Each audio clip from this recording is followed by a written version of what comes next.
Hello বন্ধুরা, welcome to reasoning world. বন্ধুরা, আজ আমি আবার তোমাদের জন্য রিজনিং থেকে 10টি গুরুত্বপূর্ণ প্রশ্নের প্র্যাকটিস সেট নিয়ে এসেছি। দেখো, এটা আমার 14 নম্বর প্র্যাকটিস সেট। এর আগে 13টি সেট যারা দেখোনি তারা আমার চ্যানেলে যাও, সেখানে গিয়ে পেয়ে যাবে।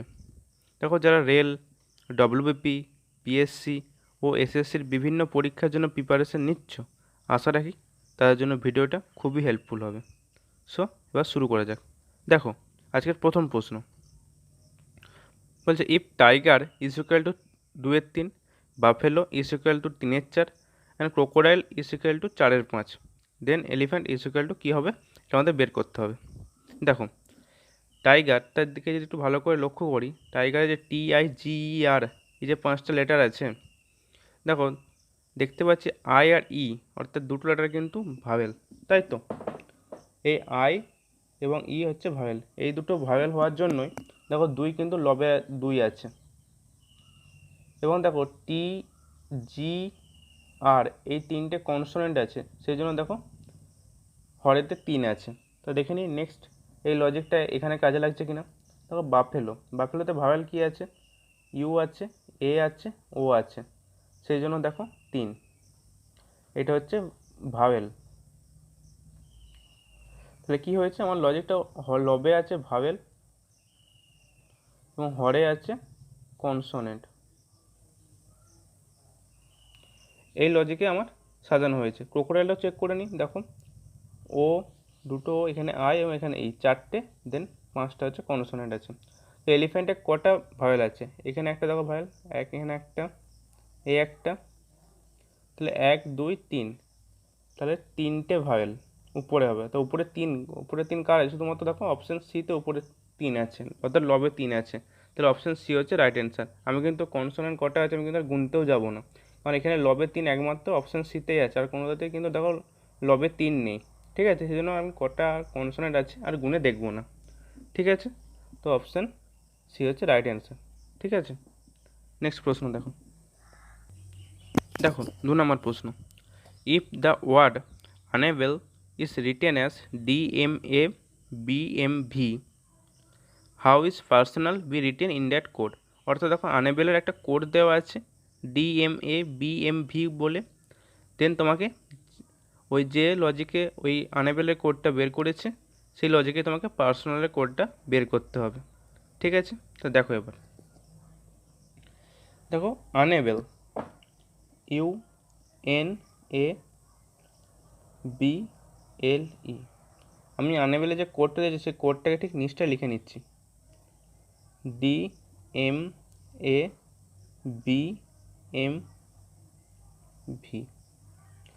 দেখো, এখানে 6টা আছে, আমি এরকম করে 3টে করে ভাগ করে নিচ্ছি।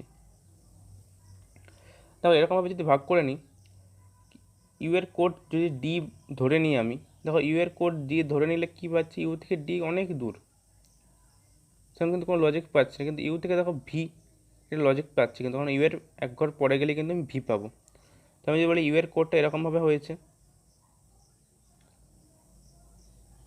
অর্থাৎ ইউ থেকে এক ঘর পেছনে গেলে আমি ভি পাচ্ছি, সরি এক ঘর পরে গেলে, ইউ থেকে এক ঘর পরে গেলে আমি ভি পাচ্ছি। এবার দেখো, তাহলে ইউ থেকে যখন ইউ এর কোডটা যখন এখানে আসছে, তার মানে এন এর কোডটা এখানে আসবে। এন এর কোডটা দেখো, আবার এন থেকে এক ঘর পেছনে গেলে আমি এম পাচ্ছি। ঠিক আছে, এবার দেখো এর কোডটা, এর থেকে দেখো এক ঘর পরে গেলে আমি বি পাচ্ছি। এবার এখানে ভাগ করে নিয়েছিলাম, এবার এই দিক থেকে শুরু করছি। এবার দেখো, যদি এদিক থেকে শুরু করি, ই থেকে দেখো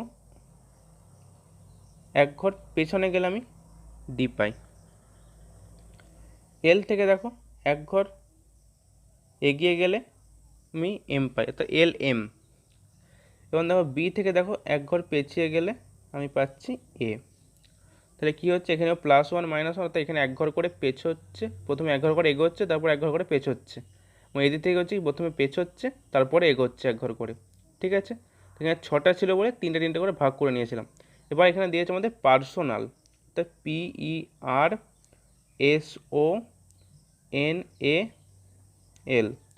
এখানে দেখো 4টে 8টা সংখ্যা, তাহলে আমি এরকমভাবে ভাগ করে নিলাম। তাহলে পি এর কোডটা এখানে আসবে, ই এরটা এখানে আসবে, আর এরটা এখানে আসবে এবং এস এরটা এখানে আসবে, তাই তো। এবার প্রথমে কি করেছিলাম, ইউ থেকে ভি এ গেছিলাম, অর্থাৎ এক ঘর এগিয়ে গেছিলাম, তাহলে পি থেকে আমি এক ঘর এগিয়ে যাব, তাই তো। পি থেকে এক ঘর এগিয়ে যাব, পি থেকে এক ঘর এগিয়ে গেলে কী পাবো, কিউ পাবো, তো আমি কিউ বসিয়ে দিলাম। এবার ই থেকে এক ঘর পেছিয়ে যাব, ই থেকে এক ঘর পেছিয়ে গেলে কী পাবো, ডি পাবো। তারপর কি করব, আর থেকে এক ঘর আবার এগিয়ে যাব, কারণ একবার এগোচ্ছি আবার পেছোচ্ছি, তো আবার আর থেকে এক ঘর এগিয়ে গেলাম, আর থেকে এক ঘর এগিয়ে গেলে কী পাবো, না এস পাবো। দেন এস থেকে এক ঘর পেছিয়ে যাবো, এস থেকে এক ঘর পেছিয়ে গেলে কী পাবো, আর পাবো।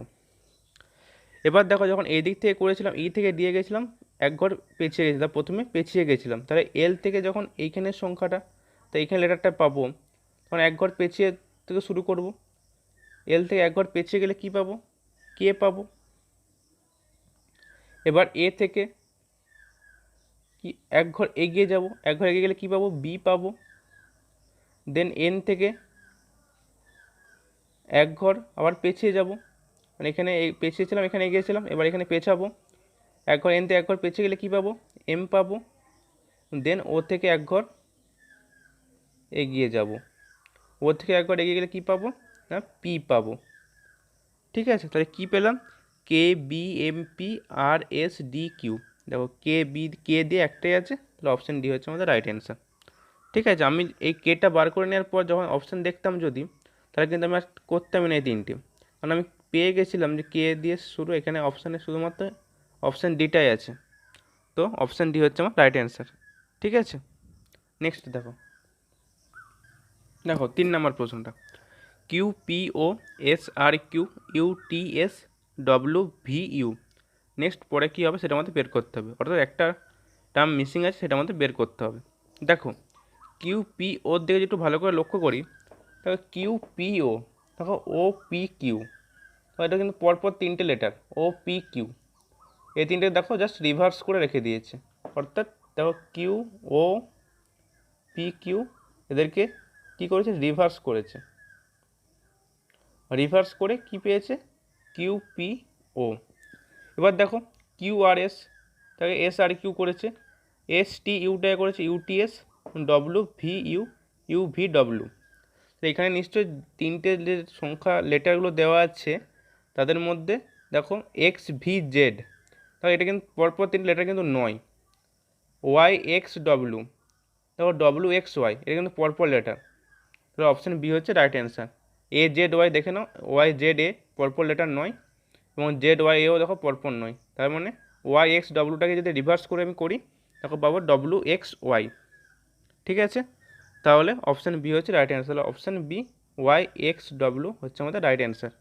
ঠিক আছে, নেক্সট দেখো, দেখো 4 নম্বর প্রশ্ন, 11 × 1 = 9, 12 × 1 = 2, 14 × 2 = 7, 16 × 2 = 3। দেন নেক্সট কী হবে আমাদের বের করতে হবে, অর্থাৎ একটা টার্ম মিসিং আছে, এখানে আমাদের সেই মিসিং নাম্বারটাকে খুঁজে বের করতে হবে। ঠিক আছে, দেখো 11 × 1 = 9, এটাকে আমি লিখতেই পারি 11 × 9 = 99 প্লাস 1 অর্থাৎ 109। তারপরে দেখো 12 × 1 = 2টাকে লিখতে পারি 12 × 2 = 24 প্লাস 1 অর্থাৎ 25/2। দেন দেখো 14 × 2 = 7, দেখো 14 × 7 = 98 প্লাস 2 107 লিখতে পারি। দেন এটা দেখো 16 × 3 = 48 আর 2 50/3 লিখতে পারি, তাই তো। এবার দেখো, এবার যদি একটু ভালো করে লক্ষ্য করি, দেখো এর হরেতে 100 আছে, এর হরেতে 100 আছে, তো আমি সরি এর লবেতে 100 আছে, এর লবেতে 100 আছে, তো আমি যদি এরকম করি যে প্রতিটা লবকে যদি আমি 100 করে নিই, তাহলে আমি একটা লজিক পেতে পারি। তো এর লবটাকে 100 করতে গেলে আমাকে একে 4 দিয়ে গুণ করতে হবে, অর্থাৎ একেও 4 দিয়ে গুণ করতে হবে এবং একেও 4 দিয়ে গুণ করতে হবে।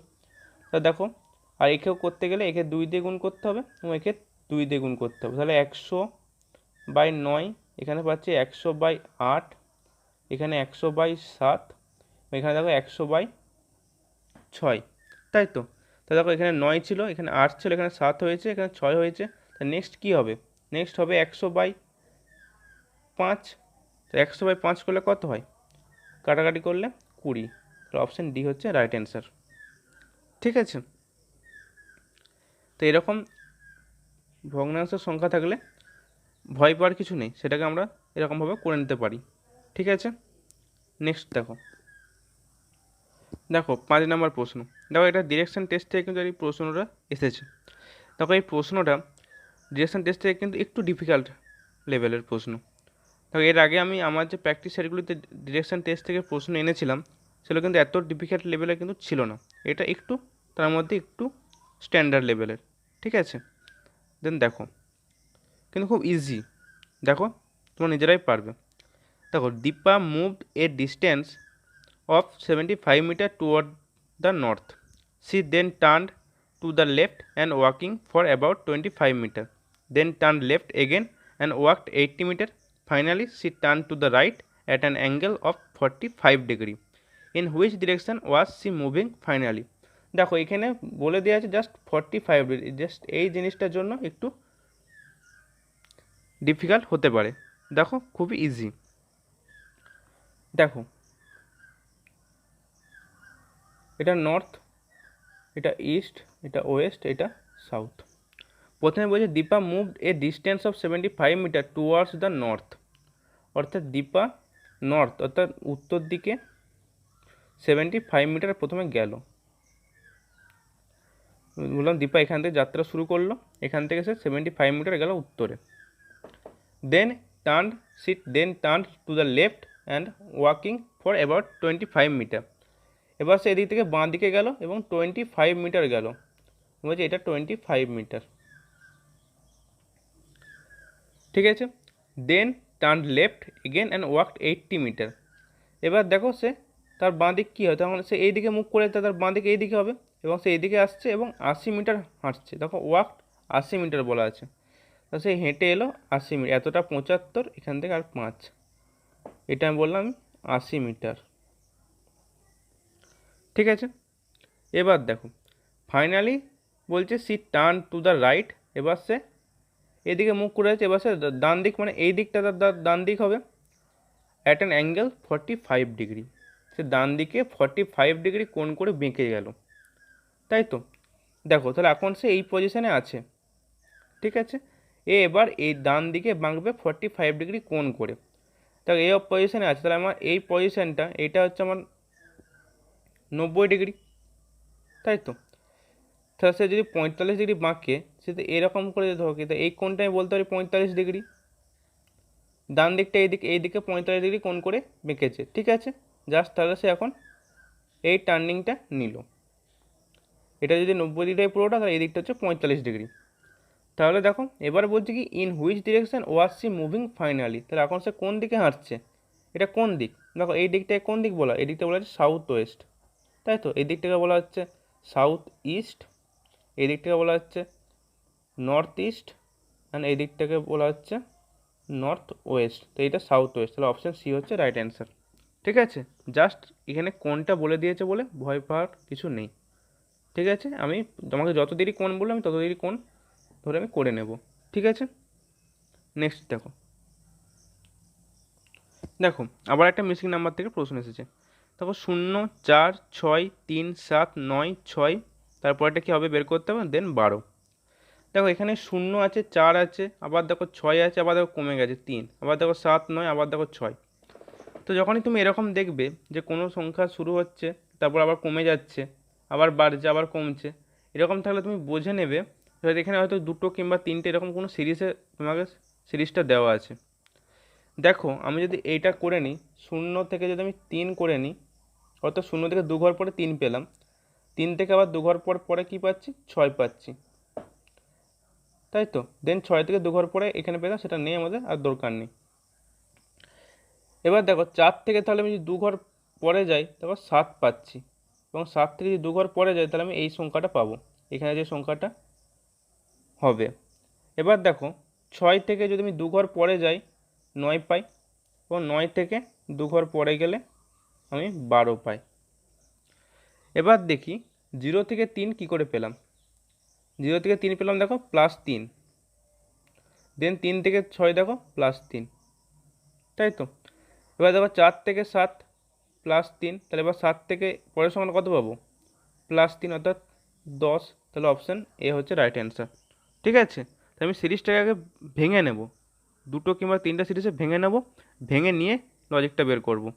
ঠিক আছে, দেন দেখো, 7 নম্বর প্রশ্ন বলছে if in a certain language ওকা পেরু মিন্স ফাইন ক্লথ, মেটা লিসা মিন্স ক্লিয়ার ওয়াটার অ্যান্ড ডোনা লিসা পেরু means fine clear weather, which word in that language means weather, অর্থাৎ ওয়েদারের কোড তোমাদের বের করতে হবে। দেখো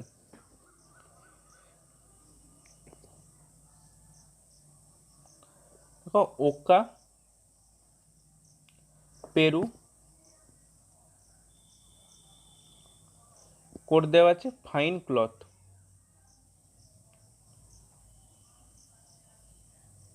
দেন দেখো মেটা লিসা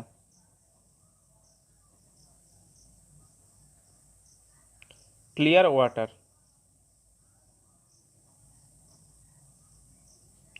দেন আছে ডোনা লিসা পেরু ফাইন ক্লিয়ার ওয়েদার। ঠিক আছে, এবার দেখো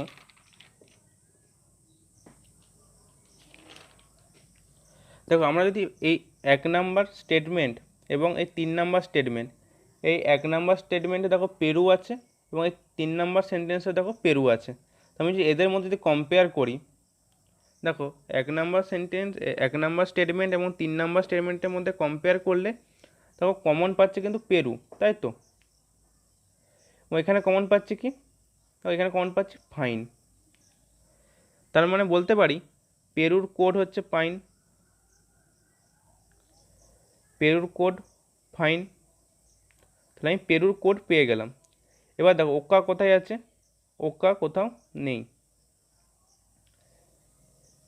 পেরু কোড পেয়ে গেছি ফাইন। এবার দেখো এবার মেটা লিসা এবং ডোনা লিসা পেরু, অর্থাৎ এই সেকেন্ড স্টেটমেন্ট এবং থার্ড স্টেটমেন্টের মধ্যে যদি কম্পেয়ার করি, দেখো কি কমন পাচ্ছি, লিসা কমন পাচ্ছি, লিসা, এবং এখানে কি কমন পাচ্ছি, এখানে কমন পাচ্ছি ক্লিয়ার, তাহলে আমি কি বলতে পারি, লিজার কোডটা ক্লিয়ার, লিজার কোড হচ্ছে ক্লিয়ার, তাই তো। এখানে দেখো লিজা, এই দুটো স্টেটমেন্টের মধ্যে লিজা কমন পাচ্ছি এবং এই দুটো স্টেটমেন্টের মধ্যে কমন পাচ্ছি ক্লিয়ার, তাহলে লিজার কোড হচ্ছে ক্লিয়ার, তাহলে আমি লিজার কোড পেয়ে গেলাম ক্লিয়ার। তাহলে মেটার ক্লোজ বলতে পারি ওয়াটার, মেটার ক্লোজ ওয়াটার, মেটার কোড হচ্ছে তাহলে কি পেলাম, ওয়াটার, মেটার কোড পেয়ে গেলাম ওয়াটার, এবং তাহলে ওকার কোড কত পাবো, ওকার কোড পাবো ক্লথ, তাই তো, ওকার কোড হচ্ছে ক্লথ। তাহলে এখানে দেখো এখানে ফাইন পেয়ে গেছি, পেরুর কোড পেয়েছি ফাইন এবং লিসার কোড পেয়েছি ক্লিয়ার, তাহলে আমার ওয়েদারের কোড ডোনা, তাহলে কি ডোনার কোড ওয়েদার, আমাদের কি চেয়েছে, ওয়েদারের কোড, অর্থাৎ ডোনা হচ্ছে রাইট অ্যান্সার। ঠিক আছে, আগে করে নিতে হবে কি, কম্পেয়ার করে নিতে হবে দুটো স্টেটমেন্ট মধ্যে। প্রথমে দেখুন তুমি, প্রথমে দেখতে হবে যে আমি দেখলাম প্রথমে ফার্স্ট স্টেটমেন্ট এবং এই যে থার্ড স্টেটমেন্ট আছে, এখানে দেখো পেরুটা কমন আছে, তো আমি এদের মধ্যে যখন পেরুটা কমন পেলাম, তো আমি দেখবো এখানে দেখবো কি দেওয়া আছে, এখানের মধ্যে কমন পাচ্ছে কিন্তু ফাইনটা, তাহলে পেরু আর ফাইন এখানে তাহলে পেরুর কোডটা আমি বলতে পারি ফাইন, এখানে পেরু কমন পেয়েছিলাম, এখানেও ফাইন কমন পেয়েছি এই দুটো স্টেটমেন্টের মধ্যে। এবার যখন আমি ফাইনটা পেয়ে গেলাম, তাহলে দেখো এখানে দেখো পড়ে আছে ওকা শুধু, তার মানে কি, তাহলে ওকার কোড ক্লথ হবে, আর যদি কিছু থাকতো তাহলে আমি বলতে পারতাম না কোনটা কার, কিন্তু যেহেতু এখানে ওকাটাই একমাত্র পড়ে আছে, তাই এটা বলতে পারি যে ওকার কোডটা ক্লথ। এবার দেখো এই দুটো স্টেটমেন্টের মধ্যে করলাম মেটা লিজা এবং ডোনা লিজা পেরু, দেখো এই দুটোর মধ্যে কমন লিজা, এখানের মধ্যে কমন পাচ্ছি ক্লিয়ার, তাহলে লিজার কোড হচ্ছে ক্লিয়ার। লিজার কোড যখন ক্লিয়ার পেয়ে গেলাম, এখানে শুধু মেটা পড়ে আছে, তাহলে মেটার কোড পেয়ে যাচ্ছে কি ওয়াটার। এবার এখানে দেখো লিজা পেরুর কোড পেয়ে গেছি, তা যেটা পড়ে আছে ওয়েদার, তো ওয়েদারের কোড ডোনা। ঠিক আছে, নেক্সট দেখো 8 নাম্বার প্রশ্নটা, দেখো ব্লাড রিলেশন থেকে এই প্রশ্নটা এসেছে। দেখো X introduces Y saying he is the husband of the granddaughter of the father of my father, how Y related to X. ঠিক আছে, আমি তোমাদের আগেই বলেছিলাম যে যখনই ব্লাড রিলেশনের প্রশ্নগুলো করবে, তখন করার সময় কিন্তু তোমরা দেখে নেবে যে যে বলছে, ঠিক আছে, তার নিজের যখন কিছু বলা থাকবে সেখান থেকে শুরু করবো। অর্থাৎ এখানে এক্স বলছে, তো এক্স ইন্ট্রোডিউস করাচ্ছে ওয়াইকে, তাহলে এক্সের নিজের, অর্থাৎ এক্স দেখো বলছে তার মাই ফাদার, অর্থাৎ এক্সের বাবা, এখান থেকে আমি প্রথম শুরু করব। তাহলে এই ধরো আমার এই হচ্ছে এক্স, তাই তো, এ হচ্ছে এক্স, এক্সের বাবা,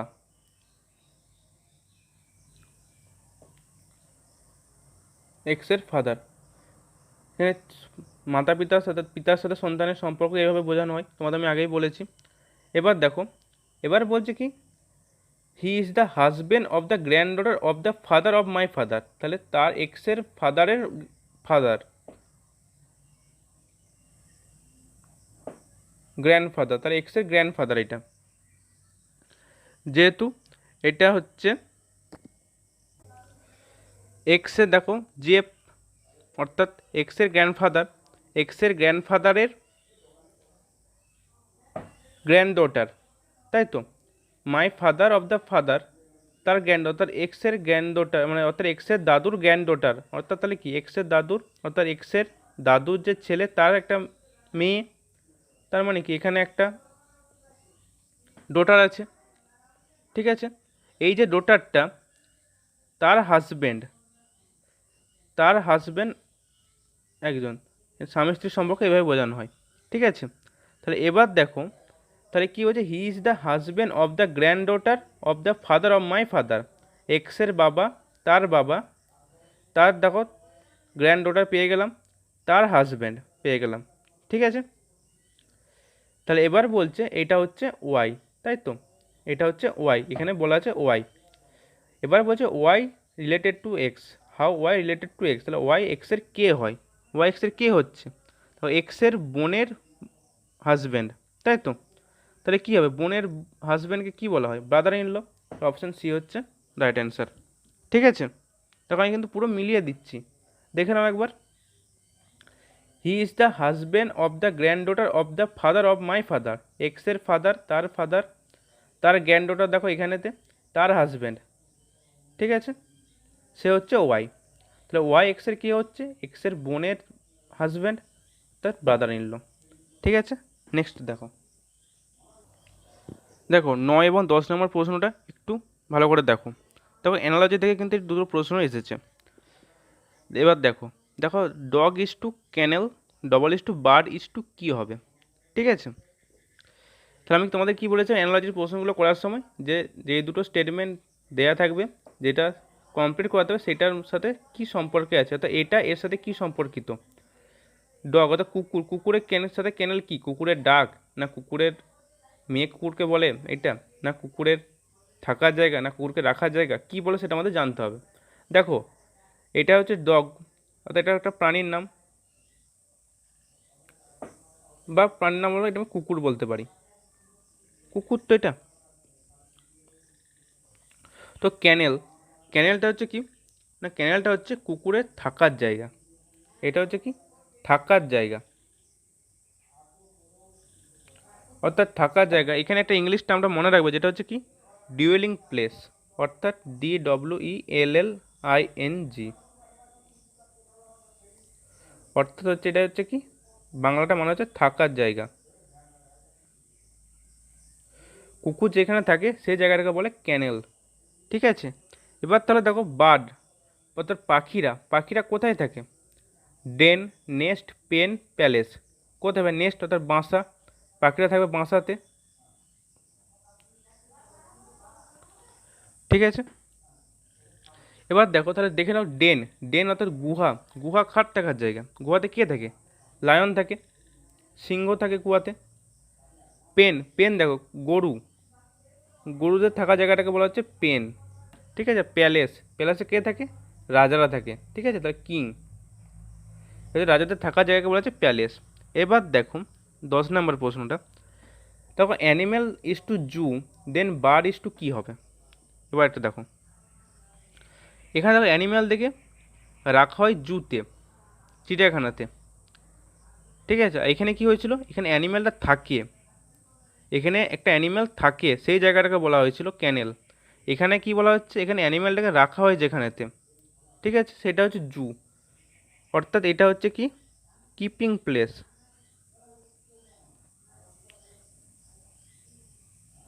অর্থাৎ কি রাখার জায়গা।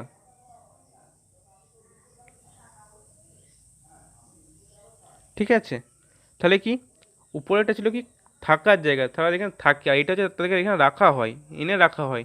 ঠিক আছে, অর্থাৎ অ্যানিমে অর্থাৎ প্রাণী দিকে তো জুতে, অর্থাৎ তারা তো চিড়িয়াখানায় থাকে না, তারা বনে জঙ্গলে থাকে, কিন্তু তাদেরকে এনে রাখা হয় কোথায়? জুতে, অর্থাৎ চিড়িয়াখানাতে। তাহলে বার্ড পাখি দিকে যেখানে এনে রাখা হয় সেটাকে কী বলা হয়? সেটা বলা হচ্ছে এভিয়ারি। ঠিক আছে, অপশান এ হচ্ছে রাইট অ্যান্সার। তো আমি তোমাদেরকে বাকি অপশানগুলো বলে দিচ্ছি। দেখো এপিয়ারি, এপিয়ারিতে কি না বিষ অর্থাৎ মৌমাছিদেরকে এনে রাখা হয় কিন্তু এপিয়ারিতে, মৌমাছি এনে যেখানে রাখা হয় সেখানে বলা হচ্ছে এপিয়ারি। তবে অ্যাকোয়ারিয়ামে তোমরা জানোই অ্যাকোয়ারিয়ামে কিন্তু ফিশ রাখা হয়, মাছ।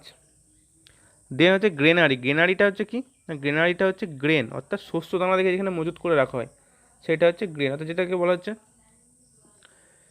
গুদাম ঘর বা মজুতখানা যেটা বলা হয় সেটা হচ্ছে গ্রেনারি। ঠিক আছে, শস্য দানাগুলোকে যেখানে এনে মজুত করে রাখা হয়। তাহলে কি এই ডিউলিং প্লেস এবং এই কিপিং প্লেসের মধ্যে কিন্তু পার্থক্যটা কিন্তু তোমরা মনে রাখবে। অর্থাৎ থাকার জায়গা যেখানে তারা থাকে ন্যাচারালি, একটা জায়গা একটা হচ্ছে তাদেরকে রাখার জায়গা, তাদেরকে এনে রাখা হয়।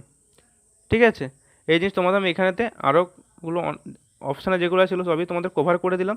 আমি এরপরে আরও অ্যানালজি থেকে এই ধরনের প্রশ্ন নিয়ে আসবো, সেখানে তোমাদের আমি প্রোভাইড করে দেবো আরও প্রশ্ন। ঠিক আছে, অ্যানালজি থেকে এই ধরনের কোশ্চেন কী কী আসতে পারে তোমাদের আমি আরও জানিয়ে দেবো। তো বন্ধুরা, এই ছিল আজকের সেটটি। যদি ভালো লেগে থাকে চ্যানেলটি সাবস্ক্রাইব করো এবং বন্ধুদের মধ্যে প্রচুর পরিমাণে শেয়ার করো। তোমরা কিন্তু এসএসসি সিএইচএসএল এর সিজিএল এর টেন্টেটিভ ডেট পেয়ে গেছো, তো তোমরা এই টেন্টেটিভ ডেটকে কনফার্ম ডেট ভেবে নিয়ে কিন্তু এখন থেকে প্রিপারেশন শুরু করে দাও। ঠিক আছে, ভালো থেকো, সুস্থ থেকো, ভালো করে প্রিপারেশন নাও।